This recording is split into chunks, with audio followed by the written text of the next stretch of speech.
So that's just easy. Hey guys, we're back. It's Clear Path Retirement Radio, and today we're talking about trust and wills and estate planning and all of that stuff. And we're having a good time with this, Mitch. Just to reiterate here, we're talking about living revocable trust and how easy and convenient it is to set one of those up nowadays, and how it can just be such a powerful tool to make sure you leave those assets to the next generation in the most tax efficient, the easiest, smoothest possible transition to move those assets with, bypassing probate and all of the hassles that come along with that, and all of the cost and the time consuming process that is probate. And, like I said in the last segment, I just don't understand why anybody would just stop at a will nowadays and not go ahead and take just one more little step and create that living revocable trust. Like I say, cost you $1,400 with our office and our firm to do that. You could be avoiding potentially on the back end, 2, 3, 4 times that in probate costs and hassle and, paperwork and all of the other things that just don't make sense anymore. And so, we haven't done a will in a long time because trusts are just too cost effective, and they just do so much more than what a will can do. And so, we definitely are big believers in taking that next step. And, if you do work with us and, chances are you got a trust or you're in the process of getting a trust, and we are, the biggest question that we get is, okay, now we've established the trust. We have everything lined up. I know exactly who's getting my assets. We talk through it. We talk through everything you own, down to your jewelry, your gun collection, your coin collection, whatever it is that you have a significant value. We make sure that everything is going exactly where you want it to go. We get that trust established. We get all the language right. We get it into a beautiful leather binder tabbed out. We have an electronic copy for you. We notarize it. We witness it in the office. We make that an official document. And then people are like, what's next? Right. So here's the way it goes. And a lot of people get real confused on this and like, okay, now I have a trust. How do I fund the trust? In other words, how do I go about getting the assets that I need to be in this trust in the trust? And that is all about how things are titled. So, most people, the first step they're going to want to take is getting your home, your primary residence, and any other real estate, land, rental properties, vacation homes, whatever those things are, getting those things retitled into the name of the trust. And a lot of people think automatically, oh, that sounds like a lot, Stewart. Yep. No, it's really not, guys. You just get a good real estate attorney or a good title company, and just depending on where you're at, and you get that executed for probably less than $1,000, as far as if it's multiple properties, probably in the neighborhood of $200 to $300 if it's just your primary residence. And I mean, it's a quick deed, guys. Quick. It's not that big of a deal, and don't be overwhelmed. Don't be intimidated by that.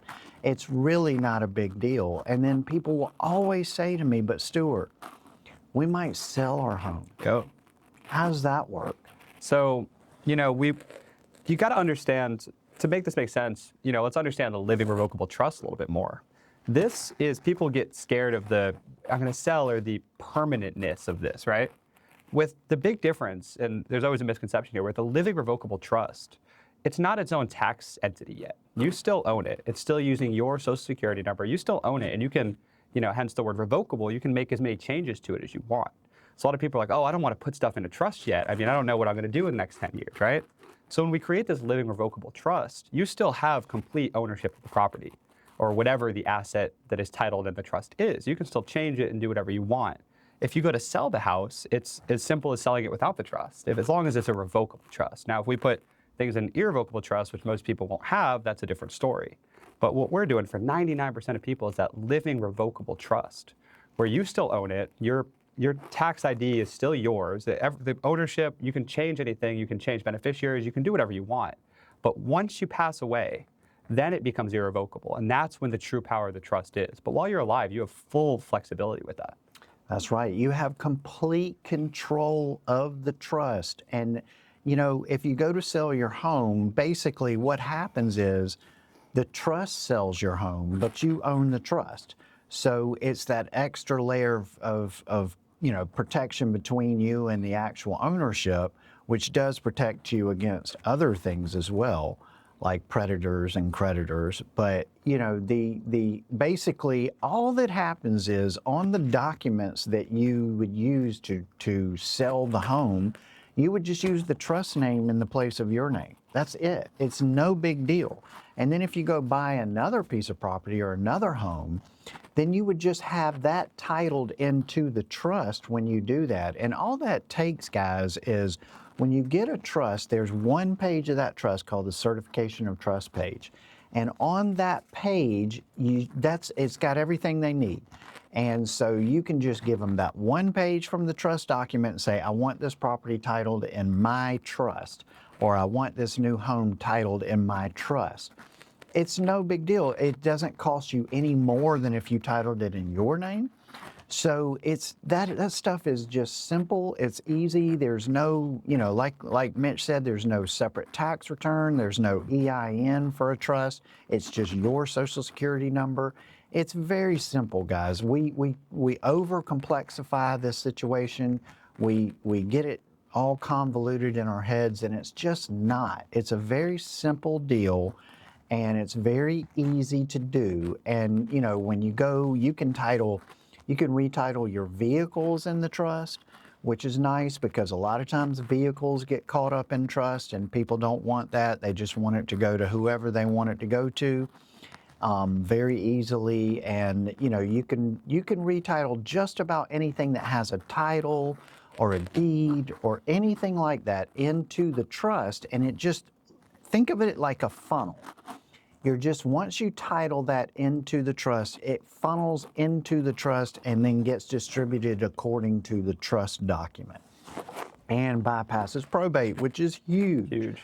So, you know, today what we see, and it's just, you know, life is a lot more complex today. And what I mean by that is, you know, we see a lot of blended families. Definitely. And, you know, one of the things that, you know, we've been able to accomplish is to get real clarity on, you know, what those blended families, how they want things to go. Because I can tell you that if you were on your third marriage and you've got kids from the first two marriages, and you know, you both are have had multiple marriages with multiple kids, with multiple people, things get complicated really quick.